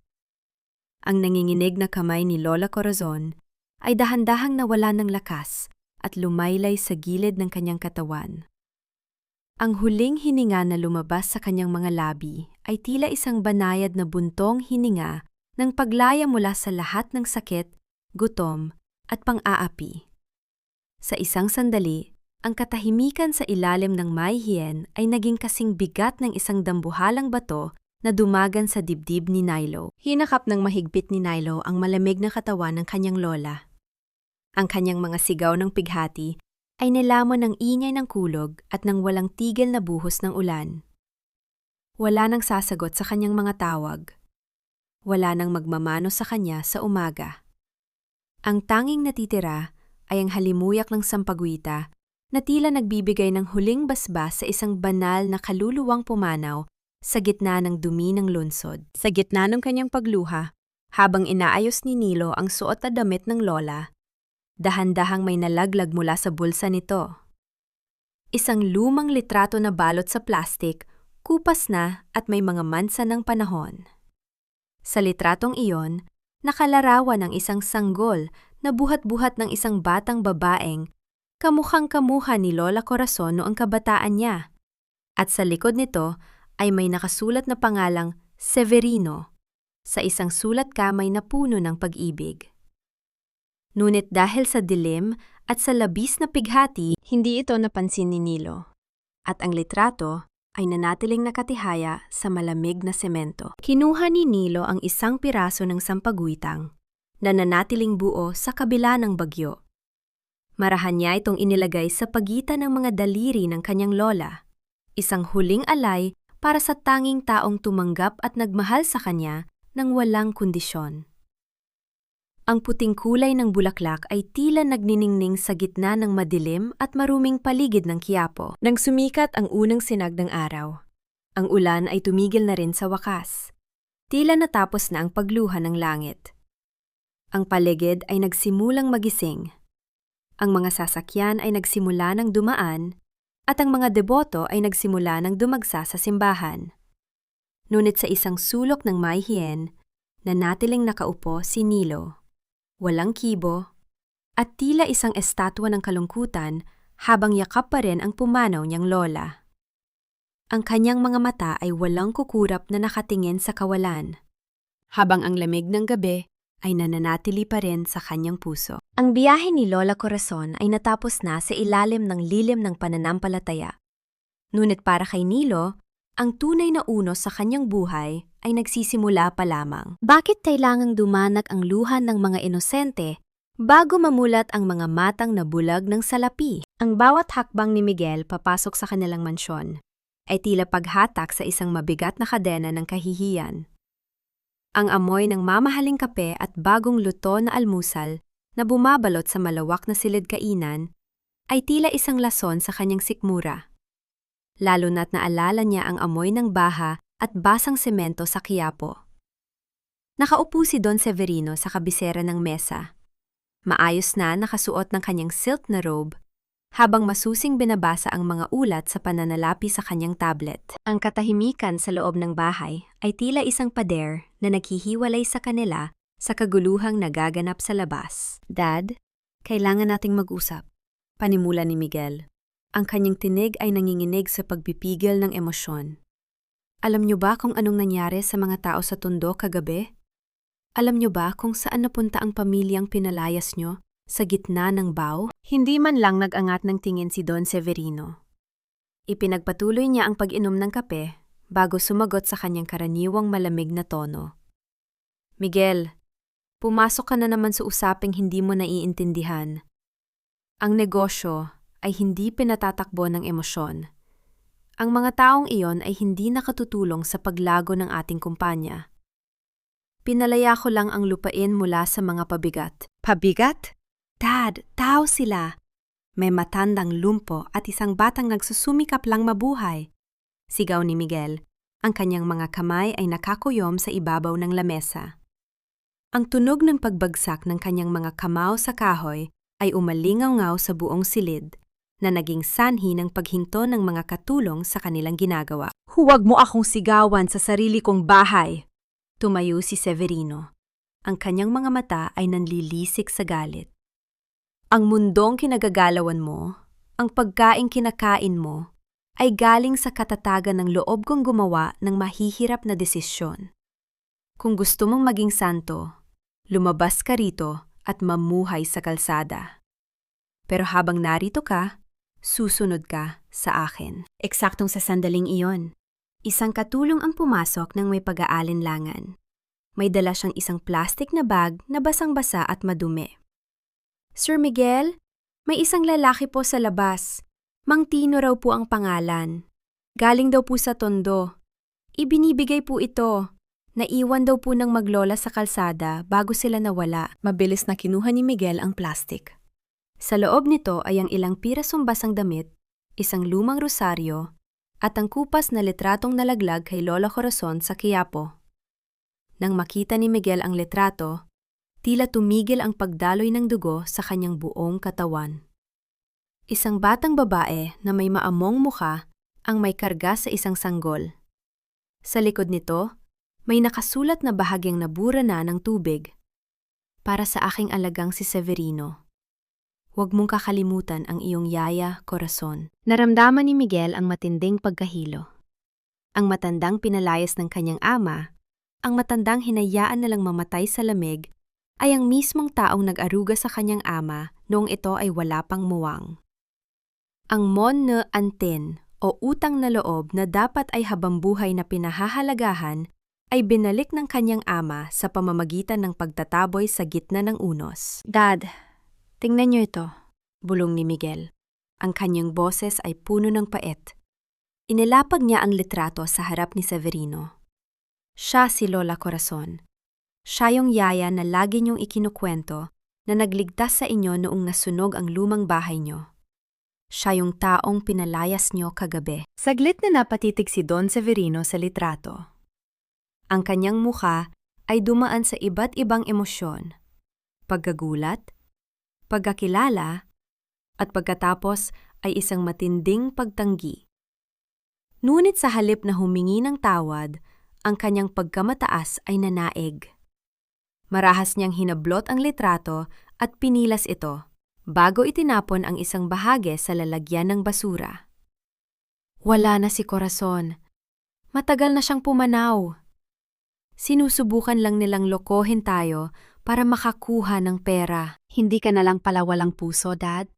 Bulag ka na rin, sabi ni Miguel sa gitna ng kanyang pagluha. Tinalikuran niya ang kanyang ama at lumakad patungo sa pintuan. Bago siya lumabas, tumigil siya sa harap ng malaking portrait ng kanyang yumaong ina. Humingi siya ng lakas ng loob sa kanyang isipan, isang tahimik na sandali ng koneksyon sa tanging taong nagturo sa kanya ng pagmamahal. Dali-daling lumabas si Miguel sa mansyon. Ang bawat hakbang niya ay tila pagtakas sa isang madilim na bilanggo ng karangyaan. Sumakay siya sa kanyang sasakyan at mabilis na pinaandar ang makina. Ang ugong ng sasakyan na humaharurot sa gitna ng basang kalsada ay tila sumasalamin sa bilis ng tibok ng kanyang puso. Kailangang mahanap niya si Nilo. Kailangang humingi siya ng tawad para sa krimen ng kanyang ama. Ngunit sa laki ng Maynila, saan niya sisimulan ang paghahanap sa isang batang wala ng pag-aari kundi ang kanyang pighati? Habang nagmamaneho sa ilalim ng muling bumubuhos na ulan, hindi napansin ni Miguel ang isang bahagi ng litrato na sumama sa kanyang jacket. Ang bahaging may nakasulat na Alcantara. Isang sikreto ng nakaraan ang tila pilit na sumasama sa kanya, naghihintay na mabuo sa tamang panahon. Ang bawat patak ng ulan sa windshield ay tila mga luha ng langit na nagbabala ng isang mas malaking trahedyang darating. Hindi alam ni Miguel na ang bawat segundong lumilipas ay mas lalong naglalapit sa kanya sa isang kapahamakang magpapabago sa buhay nilang lahat habang buhay. Ang bawat pintig ng katarungan ay tila isang dahan-dahang pag-aapoy ng mitsa kung saan ang bawat pagkakamali ng nakaraan ay nagiging panggatong sa isang nagbabagang kaparusahan. Sa loob ng tenement sa Tondo, ang amoy ng nasusunog na plastik at goma ay nagsimulang humalo sa halumigmig ng gabi. Sa maliit na opisina ni Aling Ising, Abala pa rin ang babae sa pagbibilang ng mga perang papel na kanyang nakulimbat. Hindi alintana ang mahinang pagkutitap ng mga ilaw sa kisame. Ang bawat kislap ng kuryente mula sa mga lumang kable na nasa loob ng dingding ay tila isang babala na binaliwala ng kasakiman. Biglang, isang makapal at itim na usok ang nagsimulang lumabas sa mga siwang ng electrical panel. Ang mismong panel na paulit-ulit na ipinagwalang bahala ni Don Severino. Sa loob lamang ng ilang sandali, ang maliit na usok ay naging isang dambuhalang apoy na tila mga galamay ng demonyong naghahanap ng mabibiktima. Ang tunog ng paglamas ng apoy sa mga tuyong kahoy at plastik ay naging isang nakatatakot na ugong sa gitna ng katahimikan ng gabi. Nagsimulang magsigawan ang mga tao sa labas. Ang tunog ng mga mabilis na hakbang at kalampag ng mga timba ay umalingaw-ngaw sa buong pasilyo. Si Aling Ising, sa kanyang taranta, ay pilit na isinisiksik ang mga pera sa kanyang bag, habang ang init ay dahan-dahang humahaplos sa kanyang balat. Ngunit ang usok ay mas mabilis pa sa kanyang mga binti. Kasabay nito, ilang kilometro ang layo. Mabilis na tinatahak ni Miguel ang madulas na kalsada patungo sa Quiapo. Ang bawat patak ng ulan sa kanyang windshield ay tila mga luhang hindi matapos-tapos na nagpapalabo sa kanyang paningin. Ang kanyang isip ay puno ng mukha ni Nilo at ng pait ng katotohanang natuklasan niya tungkol sa kanyang ama. Ang bawat hininga niya ay may kasamang panalangin na sana ay hindi pa huli ang lahat upang itama ang mga mali. Dahil sa tindi ng ulan at sa bilis ng kanyang takbo, hindi napansin ni Miguel ang isang malaking truck na nawala ng kontrol sa kabilang linya.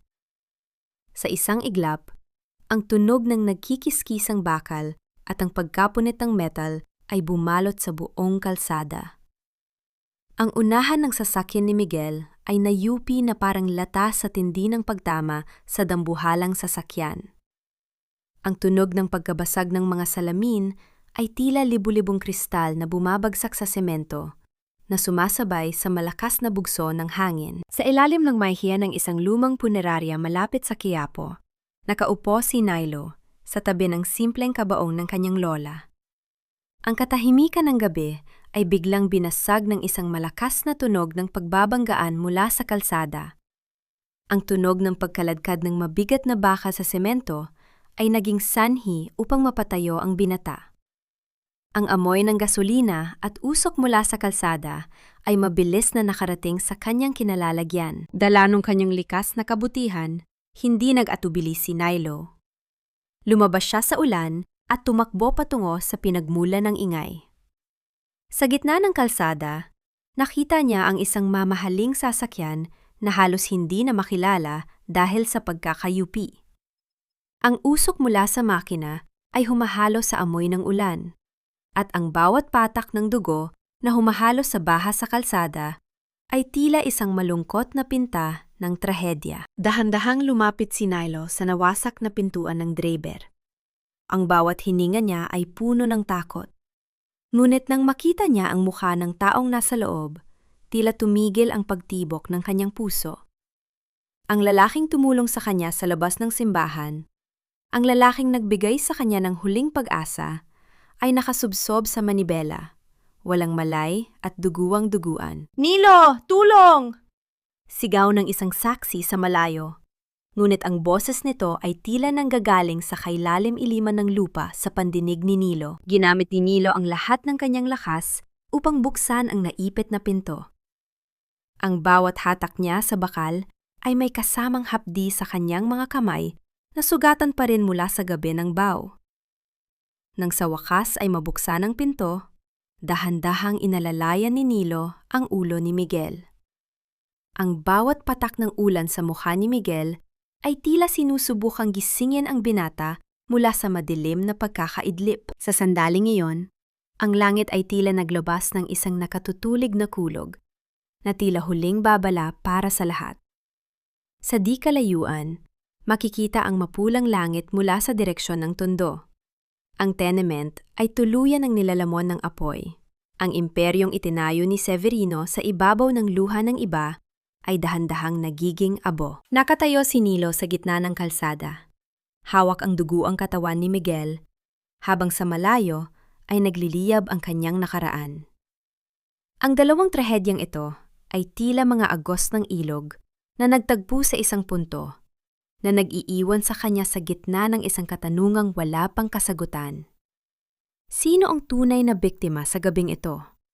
At sino ang nararapat na iligtas? Ang tunog ng papalapit na tsina ng ambulansya ay tila isang malungkot na hiyaw sa gitna ng katahimikan ng gabi, habang ang dugo ni Miguel ay patuloy na humahalo sa baha, na tila isang huling mon na anting na naghihintay na mabayaran. Ang bawat hakbang sa malamig na semento ng ospital ay tila isang dahan-dahang paglubog sa isang malalim na balon ng pagsisisi, kung saan ang bawat yaman na iyong inipon ay nagiging kasinggaan ng abo sa harap ng kamatayan. Sa loob ng madilim na pasilyo ng St. Jude Medical Center, ang amoy ng alkohol at gamot ay tila sumasakal sa bawat hininga ni Don Severino. Ang kanyang mga mamahaling sapatos na gawa sa balat ng hayop ay dumidikit sa sahig, na lumilikha ng isang tuyong tunog na tila sumasabay sa mabilis na pintig ng kanyang puso. Kanina lamang, ang kanyang tanging inaalala ay ang mga dokumento sa kanyang opisina. Ngunit ngayon, ang kanyang buong mundo ay nakatuon sa isang pintuang bakal na may nakasulat na operating room. Bago siya makarating sa ospital, dumaan muna siya sa gumuhong tenement sa tondo. Ang amoy ng sunog na kahoy at ang makapal na usok na pumapaikot pa rin sa hangin ay tila isang malupit na paalala ng kanyang kapabayaan. Doon, nakita niya si Aling Ising na gulo-gulo ang buhok. Ang muka ay itim na itim sa uling habang hinihila ng mga pulis. Ang babae ay humahagulgol, hindi dahil sa mga taong nawalan ng bahay, kundi dahil sa bag ng pera na tuluyan nang naging uling sa loob ng naglalagablab na gusali. Ang bawat sigaw ni Aling Ising ay tila isang kumpas ng hustisya na dahan-dahang gumagapang patungo sa kanya. Don Severino, kailangan niyo pong pumirma sa mga papeles na ito, bungad ng isang nurse na may dalang clipboard. Nanginginig ang mga daliri ni Severino habang hawak ang ballpen. Ang kanyang paningin ay nagdidilim at ang bawat salita sa papel ay tila nagiging malabo. Sa kanyang isipan, paulit-ulit na bumabalik ang mukha ni Miguel noon huling beses silang mag-usap.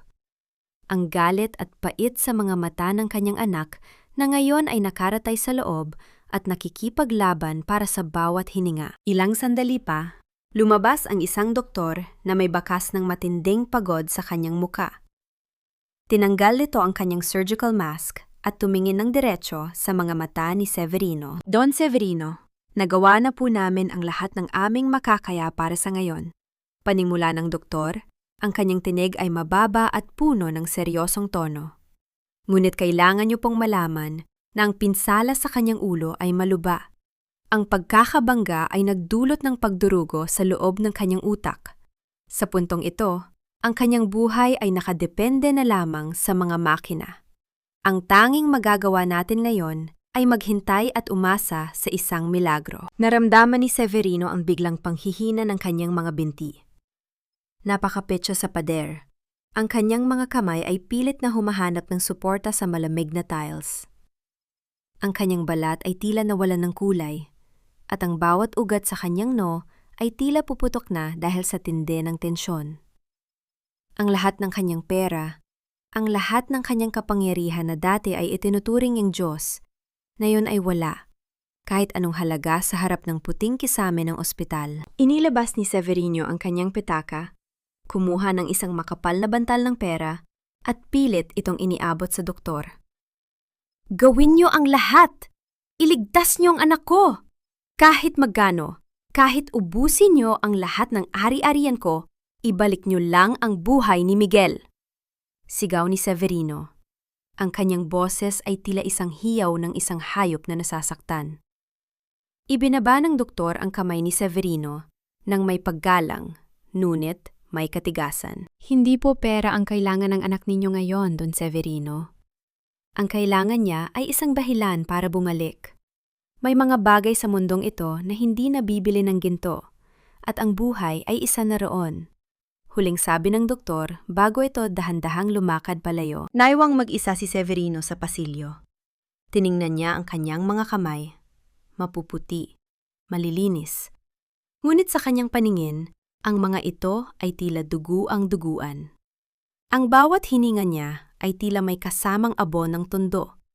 Ang bawat pintig ng kanyang puso ay tila bumubulong ng pangalan ni Corazon, ang babaeng pinabayaan niyang mamatay sa lamig. Lumapit ang kanyang personal na driver. May hawak na isang maliit at gusot na papel. Sir, nakuha po ito sa bulsa ng jacket ni Sir Miguel bago siya ipasok sa operasyon. Mukhang ito po ang hinahanap niya bago mangyari ang aksidente. Bulong ng Graber. Nang buksan ni Severino ang papel, nakita niya ang isang sulat kamay na direksyon patungo sa isang maliit at liblib na sementeryo para sa mga mahihirap. Doon, may nakasulat na isang pangalan. Corazon Abesames. Ang tunog ng makina mula sa loob ng intensive care unit ay tila isang paulit-ulit na tik-tak ng orasan na nagpapabilis sa kanyang kamatayan. Ang bawat segundong lumilipas ay tila isang haton na naglalapit sa kanya sa huling pagtutuos. Saan dadalhin ng isang pusong puno ng kasalanan ang kanyang huling pag-asa?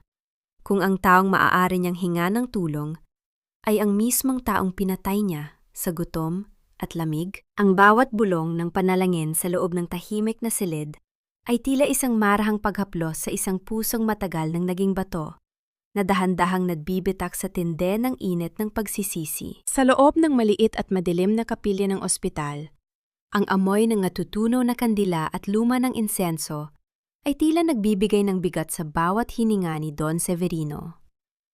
Ang kanyang mga hakbang ay hindi na marinig sa ibabaw ng makapal na alpombra. Tila ba ang kanyang pagkatao ay naging isang anino na lamang na naglalakad sa pagitan ng buhay at kamatayan. Ang bawat kislap ng liwanag mula sa mga stained glass ay nagpapakita ng kanyang mukha. Isang mukha na dati ay puno ng yabang, ngunit ngayon ay uka na ng puyat at pagkatalo. Napatigil ang kanyang mundo nang matanaw niya ang isang pamilya na anino sa harapan ng altar. Doon, sa gitna ng malamig na semento, nakaluhod si Nilo. Ang kanyang suot na damit ay punit-punit pa rin at may mga bahid ng putik mula sa tondo. Ang kanyang buong katawan ay tila nanginginig sa pagod. Ngunit sa kabila ng lahat ng hirap, ang kanyang mga kamay ay mahigpit na nakakapit sa isang lumang rosaryong gawa sa kahoy. Ang rosaryong pagmamay-ari ni Lola Corazon. Panginoon, pakiusap po. Ang boses ni Nilo ay tila isang banayad na hiyaw na puno ng pait. Iligtas niyo po ang kuya na tumulong sa akin.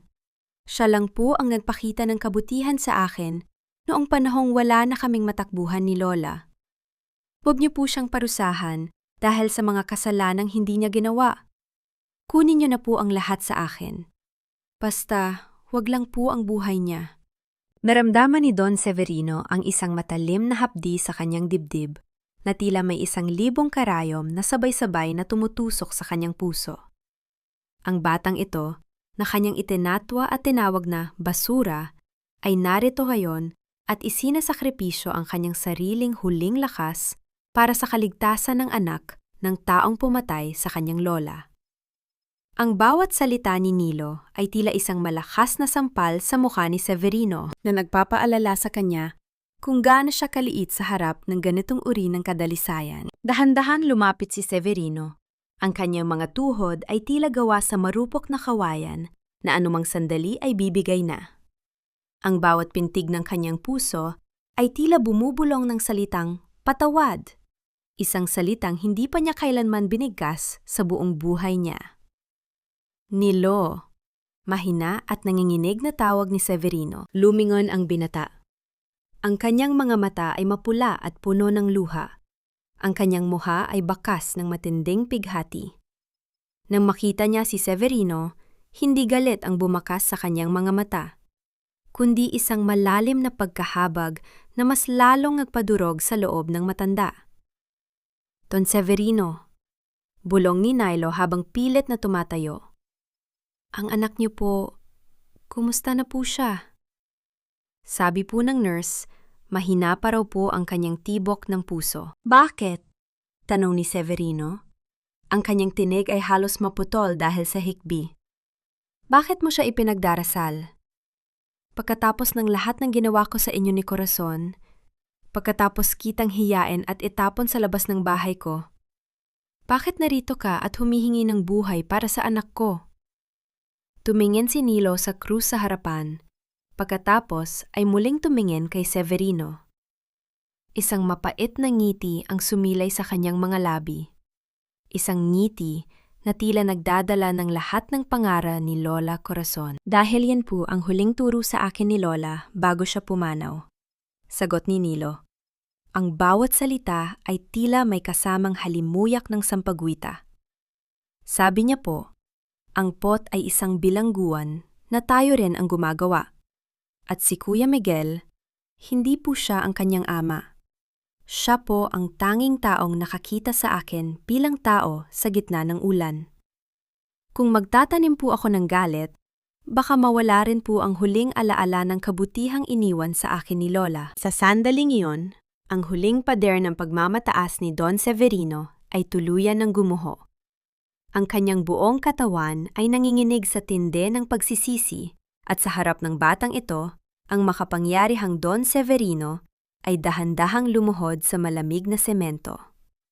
Ang kanyang no ay sumayad sa sahig at ang kanyang mga hagulgol ay umalingaw-ngaw sa loob ng kapilya na tila isang huling hiyaw ng isang kaluluwang nagnanais na malinis mula sa dumi ng nakaraan. Nilo, patawarin mo ako. Patawarin mo ang isang matandang bulag sa ginto. Hitbi ni Severino. Ang kanyang mga kamay ay pilit na umaabot sa paanan ni Nilo. Inabot ni Nilo ang mga kamay ng matanda. Ang bawat dampi ng kanyang balat sa balat ni Severino ay tila isang tahimik na kasunduan ng kapatawaran. Sa gitna ng dilim ng ospital, ang dalawang taong ito, isang hari na nawala ng trono at isang pulubi na may pusong ginto, ay magkayakap na lumuluha sa harapan ng altar. Biglang bumukas ang pinto ng kapilya at pumasok ang isang nurse. Ang kanyang mukha ay bakas ng kaba at pagmamadali. Don Severino, kailangan niyo pong pumunta sa ICU na yun din. Ang presyon ng dugo ni Sir Miguel ay biglang bumaba. May nangyayaring hindi maganda. Ang tunog ng mabilis na pagtibok ng puso ni Severino ay tila sumasabay sa takbo ng kanilang mga paa patungo sa ICU. Ang bawat segundong lumilipas ay tila isang karera laban sa tadhana. Ang kailangan na lamang ba ni Miguel ay ang kapatawarang ito o sadyang huli na ang lahat para sa isang bagong simula. Sa loob ng silid ng intensive care unit, ang amoy ng malinis na hangin at matapang na gamot ay tila mas lalong nagpatingkad sa katahimikan ng gabi. Ang bawat tunog ng makinang nakakabit sa katawan ni Miguel ay tila isang matipid na patak ng oras sa gitna ng isang madilim na silid na nagbibigay ng ritmo sa pag-asang unti-unti nang nauubos. Si Don Severino ay nakatayo sa gilid ng bintanang salamin. Ang kanyang mga kamay ay nakadikit sa malamig na ibabaw nito habang pinagmamasdan ang kanyang kaisa-isang anak na tila isang kandilang pilit na lumalaban sa hangin. Isang himala ang naganap sa gitna ng matinding kaba. Ang mga linyang dati ay mabilis at hindi pantay sa monitor ay dahan-dahang naging banayad at matatag. Ang doktor ay pumasok at tumanggo ng bahagya kay Severino, isang senyales na ang panganib ay lumipas na para sa sandaling ito. Naramdaman ni Severino ang biglang pagluwag ng kanyang dibdib na tila may isang dambuhalang kamay na nagpakawala sa kanyang leeg. Nang makalabas siya ng silid, nakita niya si Nilo na nakaupo pa rin sa sahig ng pasilyo. Nakasandalang ulo sa pader habang yakap ang kanyang mga tuhod. Nilapitan siya ni Severino. Ang bawat hakbang ng matanda ay puno ng bigat ng hiyang hindi niya maipaliwanag. Dinukot ni Severino ang kanyang mamahaling leather na pitaka at kumuha ng isang makapal na bantal ng pera, kasama ang isang blankong tseke na mayroon ng kanyang pirma. Nilo, Simula ni Severino. Ang kanyang boses ay paos at puno ng pag-aalinlangan. Ligtas na si Miguel. At alam kong ikaw ang dahilan kung bakit nandito pa siya. Heto, tanggapin mo ito. Gamitin mo ito para sa maayos na libing ng lola mo. At para na rin sa pagsisimula mo ng bagong buhay. Isipin mo na lang na ito ay kabayaran sa lahat ng pagkukulang ko. Tumingin si Nilo sa tumpok ng pera na tila ba nakakita siya ng isang bagay na nakakadiri. Dahan-dahan siyang tumayo, pinapagpag ang kanyang maruming pantalon bago hinarap ang matanda. Ang kanyang mga mata, bagamat pagod na pagod, ay nagniningning sa tinde ng kanyang paninindigan. Don Severino, salamat po sa alok ninyo. Banayad na sagot ni Nilo, ngunit ang bawat salita ay may dalang bigat na tila bakal. Pero ang pagmamahal ni Lola Corazon ay hindi kailanman nabibili ng pera. Ang bawat gabi na nagpuyat siya para alagaan ako, ang bawat sakripisyo niya sa gitna ng gutom, walang halaga ng ginto ang makakatumbas doon. Ang kailangan ni Lola ay hindi maranging libing, kundi ang katarungang matagal na ipinagkait sa kanya ng mga taong katulad ninyo. Itinulak ni Nilo ang kamay ni Severino pabalik sa dibdib nito. Ang tunog ng paglukot ng mga perang papel sa loob ng palad ng matanda ay tila isang tuyong hiyaw ng pagkatalo.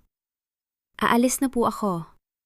Marami pa po akong kailangang asikasuhin, huling sabi ni Nilo bago siya dahan-dahang lumakad palayo.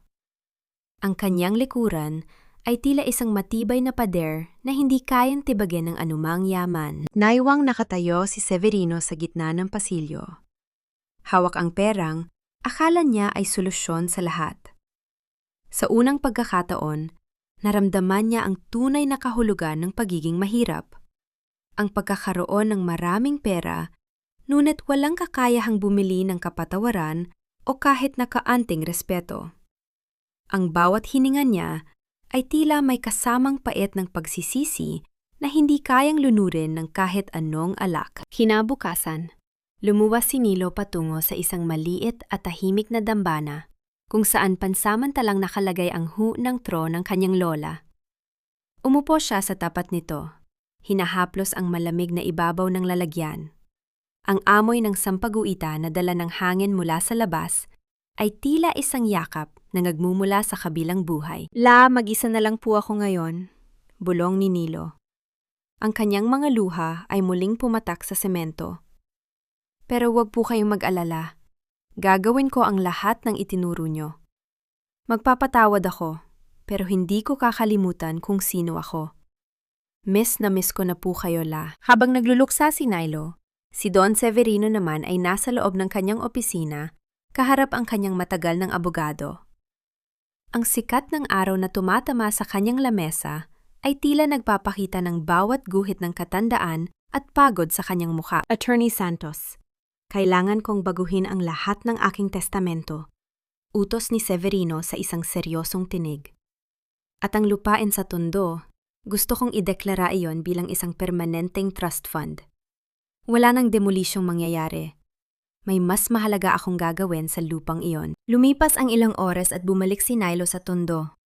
Ang amoy ng sunog na kuryente at abo ay nanatili pa rin sa hangin, tila isang sumpa na ayaw umalis.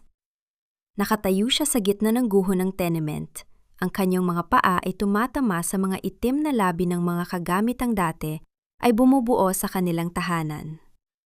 Ang bawat piraso ng sunog na kahoy at baluktot na bakal ay tila mga alaala ng isang buhay na tuluyan ng nilamon ng apoy. Nakatitig lamang si Nilo sa bahaging dati ay kinalalagyan ng kanilang silid. Ang tunog ng hangin na umiihip sa pagitan ng mga guho ay tila isang malungkot na awitin ng pamamaalam. Sa gitna ng kawalan, isang katanungan ang pilit na bumabalot sa kanyang isipan. Saan magsisimula ang isang taong nawalan na ng lahat? Sa isang lupang wala nang itinira?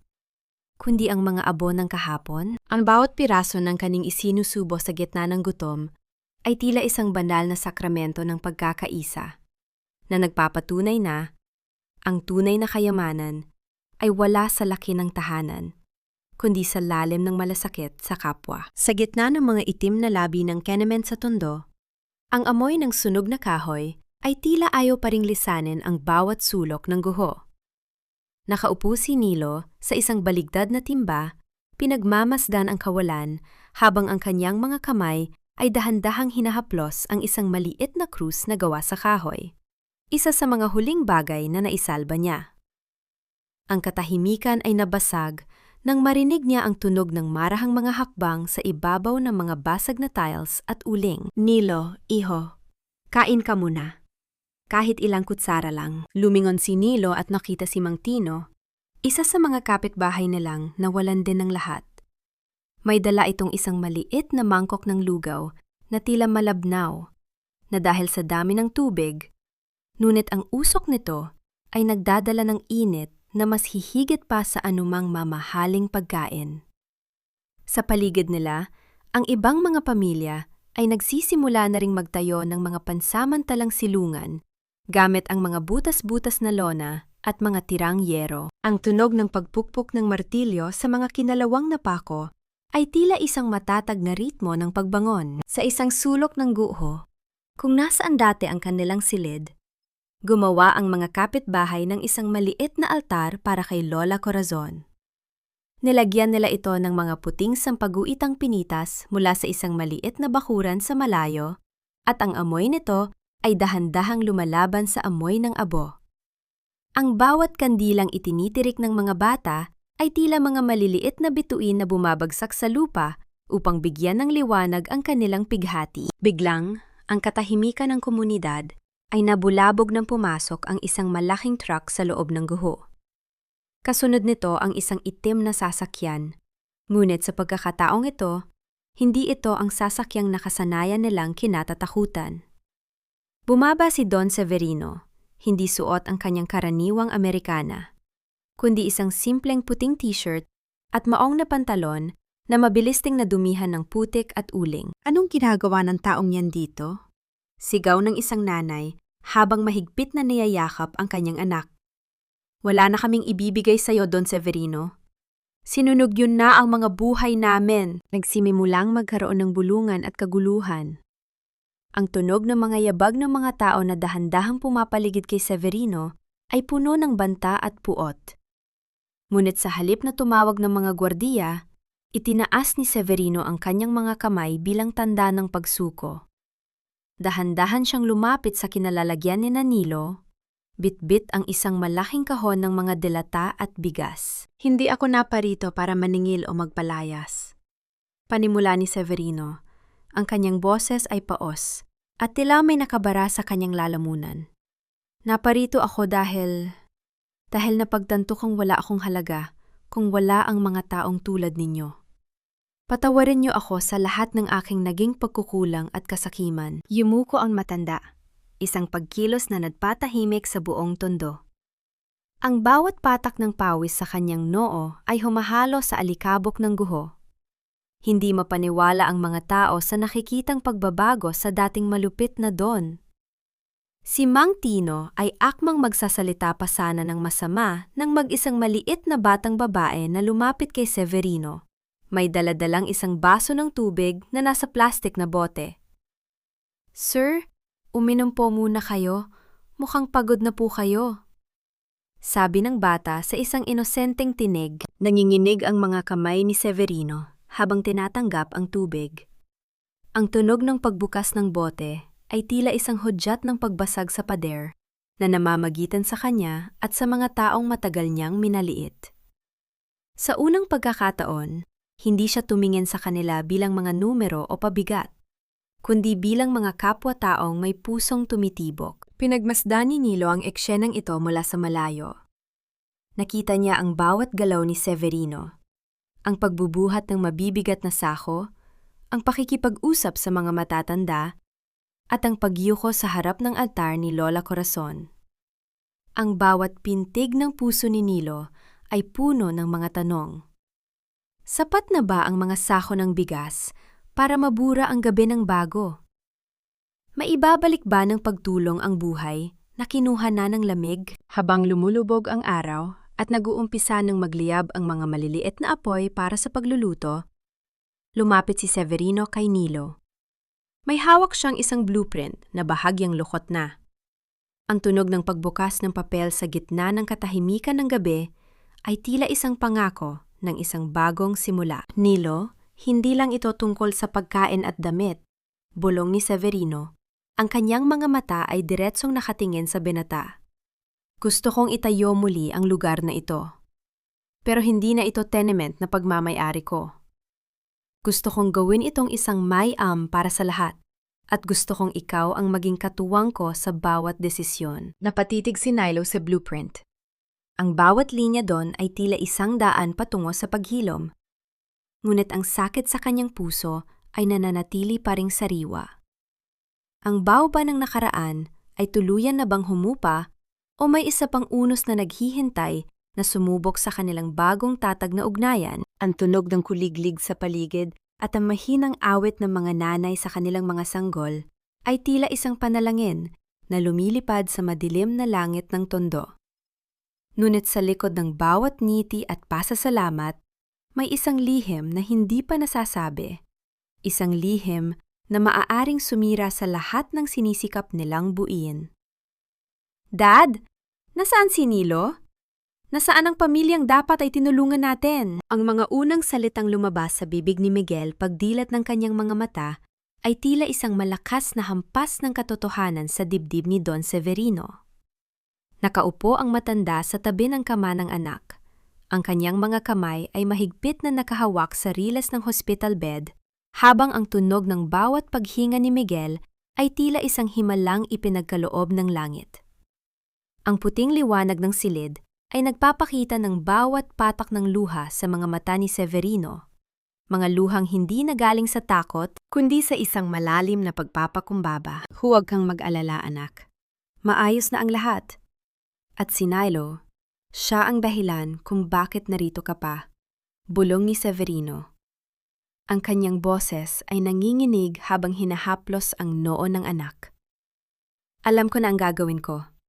Itatama ko ang lahat ng aking naging pagkakamali. Sa kabilang bahagi ng lungsod, sa harap ng madilim at malamig na rehas ng presinto, nakaupo si Aling Ising. Ang kanyang marangyang alahas ay wala na, pinalitan ng tuyong uling at dumi sa kanyang mga kuko.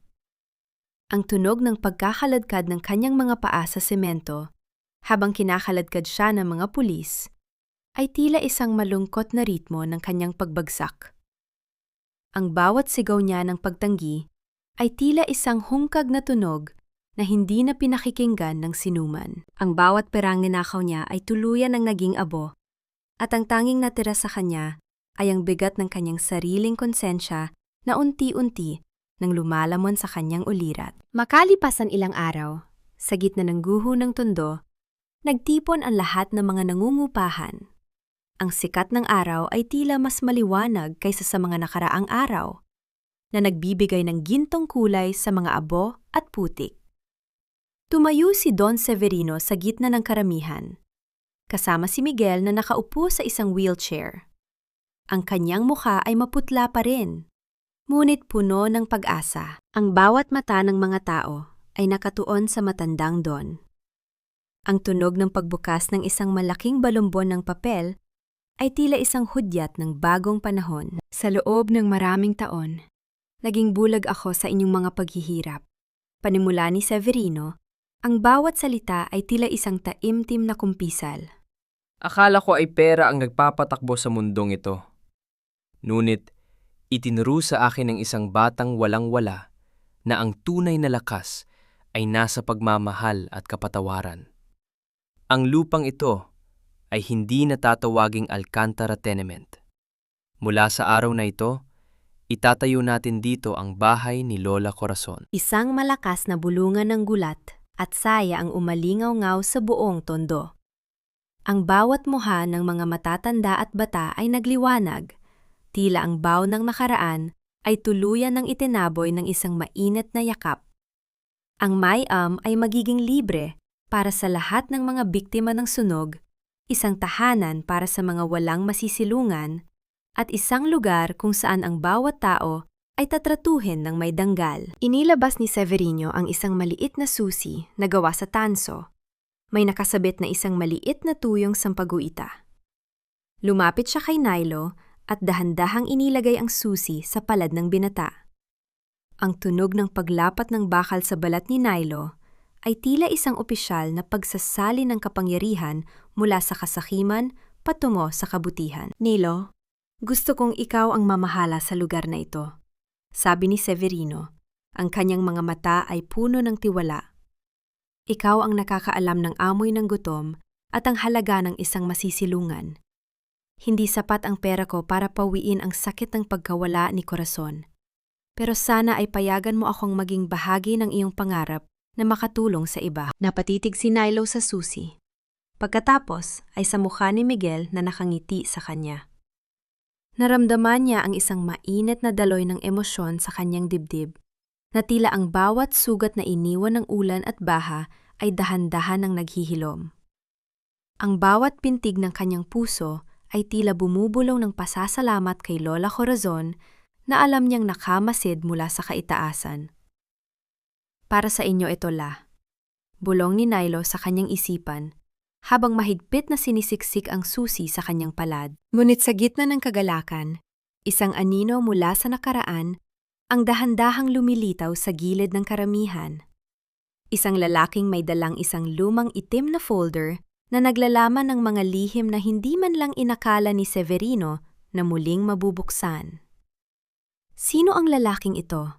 At anong katotohanan ang dala niya na maaaring magpabago muli sa kapalaran ng bahay ni Lola Corazon? Ang tunog ng hangin na umiihip sa pagitan ng mga bagong kagamitang pangkonstruksyon ay tila isang paalala na ang bawat bagong simula ay laging may kaakibat na pagsubok na hindi inaasahan. Ang bawat gunita ng nagdaang bagyo ay dahan-dahan nang natatabunan ng liwanag ng isang bagong umaga, kung saan ang bawat patak ng luha ay naging hamog na nagbibigay buhay sa mga luntiang pangarap na muling sumisibol sa lupang tundo. Ang paligid ng bagong tayong gusali ng bahay ni Lola Corazon ay balot ng kaputian.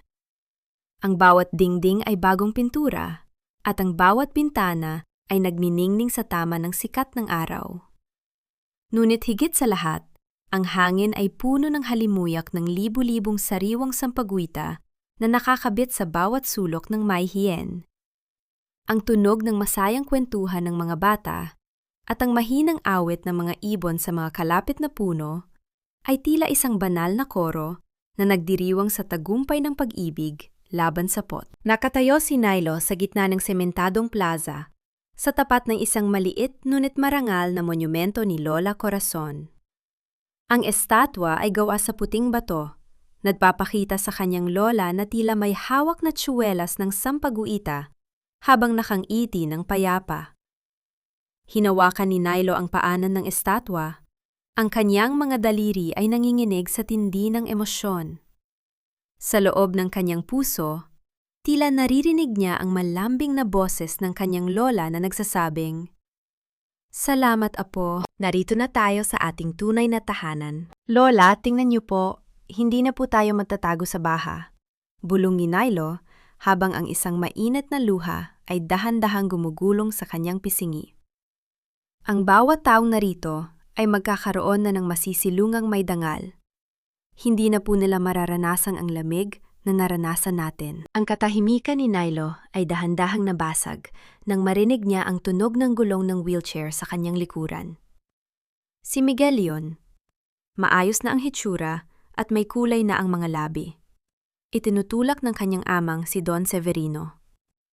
Sa pagkakataong ito, walang mga gwardyang nakapaligid sa kanila.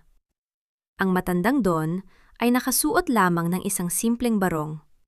Ang kanyang mga mata ay hindi na naghahanap ng yaman, kundi ng kapayapaan. Huminto sila sa tapat ni Nilo. Ang bawat pintig ng puso ni Severino ay tila naririnig sa katahimikan ng plaza. Dahan-dahang tumayo ang matanda mula sa kanyang pagkakasandal at humarap ng direkta sa binata. Sa harap ng lahat ng mga panauhin, sa harap ng estatwa ni Corazon, at sa harap ng kanyang sariling anak, si Don Severino ay dahan-dahang yumukod ng napakababa. "Nilo, Sa loob ng mahabang panahon, naging bilanggo ako ng aking sariling kasakiman. Panimula ni Severino, ang kanyang boses ay puno ng pait at pagsisisi. Hinayaan kong mabulag ako ng ginto at makalimutan ang utang na loob ko sa babaeng nagligtas sa akin noong bata pa ako. Alam kong hindi sapat ang gusaling ito o ang anumang pera sa mundo upang maibalik si Corazon. Ngunit sa harap mo, Nilo, nais kong formal na hingin ang iyong patawad. Patawarin mo ako, iho. Napatitig si Nilo kay Severino. Nakita niya ang bawat guhit ng pagtanda at ang tunay na lungkot sa mga mata ng matanda. Naramdaman niya ang huling hibla ng put na nanatili sa kanyang dibdib na tila isang tuyong dahon na tinangay ng hangin. Huminga siya ng malalim. Ang kanyang dibdib ay lumuwag sa paraang hindi niya kailanman naramdaman noon. Don Severino, matagal na po kayong pinatawad ni Lola Corazon bago pa man siya pumanaw. Sagot ni Nilo habang iniaabot ang kanyang kamay upang alalayan ang matanda. At sa araw na ito, tinatanggap ko na rin po ang inyong paghingi ng paumanhin. Ang put ay wala ng lugar sa tahanang ito. Ang tanging itatayo natin dito ay pag-asa, isang malakas at mahabang palakpakan ang umalingaw-ngaw sa buong paligid. Ang bawat tao ay nakaramdam ng isang uri ng paglaya. Ang tunog ng paggupit ng pulang laso ay naging hudyat ng pagbubukas ng mga pintuan ng bahay ni Lola Corazon. Magkakasamang pumasok sina Nilo, Miguel at Severino. Inaalalayan ang isang matandang bulag na dati ay kapitbahay nila sa Tondo. Ang bawat hakbang nila sa loob ng bagong gusali ay tila pagtapak sa isang kinabukasang puno ng liwanag. Sa gitna ng seremonya, habang ang lahat ay abala sa pagkain at pagkukwentuhan, isang kakatwang bagay ang napansin ng lahat. Sa kabila ng katotohanang walang mga puno ng sampaguita na nakatanim sa loob ng pasilyo, isang napakatapang at napakabangong halimuyak ng sampaguita ang biglang bumalot sa buong gusali. Ang bango nito ay tila isang mainit na yakap na nagmumula sa kaitaasan, na tila isang pagbabasbas mula sa isang kaluluwang sa wakas ay nakahanap na ng kapayapaan. Nilo, amoy mo ba yon? Tanong ni Miguel nang may pagkamangha. Numiti si Nilo. Ang kanyang mga mata ay nakatingin sa kawalan, ngunit ang kanyang puso ay nakakakita ng malinaw. Opo, Miguel. Alam kong narito siya. Alam kong masaya na si Lola. Ang tunog ng mga tawanan ng mga bata na nagtatakbuhan sa malawak na pasilyo at ang tunog ng mga pinggang nagkakalampagan sa gitna ng salusalo ay naging musika ng isang bagong simula. Ang bahay ni Lola Corazon ay hindi na lamang isang gusali. Ito ay naging simbolo ng isang dakilang rekonsilyasyon kung saan ang pinakamadilim na gabi ay natalo ng pinakamaliwanag na liwanag ng kapatawaran. Ang bawat paglubog ng araw sa Tondo ay hindi na nagdadala ng takot sa puso ni Nilo, kundi isang tahimik na pasasalamat sa bawat biyayang idinudulot ng pag-ibig na mas malakas pa kaysa sa anumang unos ng nakaraan. Lumipas ang mga taon at ang bahay ni Lola Corazon ay naging higit pa sa isang gusali. Ito ay naging isang buhay na patotoo sa bawat sulok ng Maynila, na ang kabutihan ay hindi kailanman naglalaho, gaano man ito subukan ng dilim. Ang amoy ng sampaguita ay nananatiling nakahalo sa hangin ng komunidad, tila isang proteksyon na nagpapaalala sa lahat na ang bawat bulaklak, gaano man kaliit, ay may sariling bango at halaga. Sa loob ng malawak na hardin ng Mayhien, makikita si Don Severino na nakaupo sa isang bangko, pinalilibutan ng mga bata na masayang nakikinig sa kanyang mga kwento. Wala na ang kislap ng mamahaling alahas sa kanyang mga kamay. Pinalitan na ito ng mga bahas ng lupa mula sa pagtatanim at ang mga guhit ng ngiting hindi napilit. Tinatawag na siya ng mga bata na Lolo Sev, isang pangalang mas mahalaga para sa kanya kaysa sa anumang titulong Don. Natagpuan na niya ang kapayapaang hindi kayang ibigay ng kanyang mga bank account. Ang kapayapaan ng isang taong alam na siya ay kailangan at minamahal dahil sa kanyang pagkatao hindi dahil sa kanyang yaman. Si Miguel naman ay naging katuwang ni Nilo sa pagpapalawak ng mga programa ng May Hien. Ang kanilang pagkakaibigan ay naging kasing tibay ng mga pundasyon ng gusaling kanilang itinayo. Ang bawat diskusyon nila tungkol sa kinabukasan ng mga bata ay puno ng respeto at pagkakaisa, isang pagpapatunay na ang mga sugat ng nakaraan ay ganap na ring naghilom. Nilo, handa na ang lahat para sa pagdiriwang bukas, sabi ni Miguel habang naglalakad sila sa pasilyo. Mumiti si Nilo. Ang kanyang muka ay may bakas na ng kapanatagan. Salamat, Miguel. Alam kong ito ang pinakamasayang kaarawan ni Lola Corazon, kahit wala na siya rito sa piling natin. Nagpatuloy si Nilo sa paglalakad patungo sa kanyang munting opisina. Sa ibabaw ng kanyang lamesa, nakalagay ang isang lumang litrato, ang litratong nagbukas ng lihim ng nakaraan. Sa tabi nito ay ang susi ng tanso na ibinigay sa kanya ni Severino. Napatawad na ba niya ang lahat? Oo, dahil sa bawat gabi na nakikita niyang may maayos na tulugan ang mga matatanda, naramdaman niyang ang kapatawaran ay hindi lamang isang salita, kundi isang araw-araw na aksyon. Ang kanyang puso ay wala ng puwang para sa uwanhan, dahil ito ay punong-puno na ng mga alaala ng kabutihan. Ang mahalagang aral na iniwan ng kwentong ito para sa ating lahat ay simple, ngunit napakabigat. Ang tunay na kahirapan ay hindi ang kawalan ng pera, kundi ang kawalan ng malasakit sa kapwa. Ang yaman ay maaaring mawala sa isang iglap, sa isang sunog, sa isang aksidente, o sa isang pagkakamali ng desisyon.